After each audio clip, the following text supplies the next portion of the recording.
কষ্ট করে প্রবাসী টাকা দেয় দেশে, পরিবারের মানুষগুলো কষ্ট দেয় শেষে। বিদেশে টাকা কামানো সহজ এটাই ভাবে লোকজন, কিপটা বলে খোঁচা মারে আত্মীয় স্বজন। প্রবাসী নামের বট বৃক্ষ কষ্ট করে টাকা কামাই করে, কিছু কিছু মা বোনেরা মেকআপ মেখে রাস্তায় নেমে সেই টাকাই নষ্ট করে। জীবন যৌবন উজাড় করে পরে রইল বিদেশে, দেশে এসে বুঝে গেল স্বার্থের জন্যই ভালোবাসে।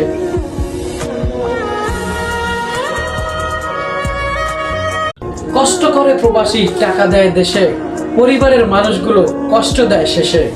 বিদেশে টাকা কামানো সহজ এটাই ভাবে লোকজন, কিপটা বলে খোঁচা মারে আত্মীয় স্বজন। প্রবাসী নামের বট বৃক্ষ কষ্ট করে টাকা কামাই করে, কিছু কিছু মা বোনেরা মেকআপ মেখে রাস্তায় নেমে সেই টাকাই নষ্ট করে। জীবন যৌবন উজাড় করে পরে রইল বিদেশে, দেশে এসে বুঝে গেল স্বার্থের জন্যই ভালোবাসে।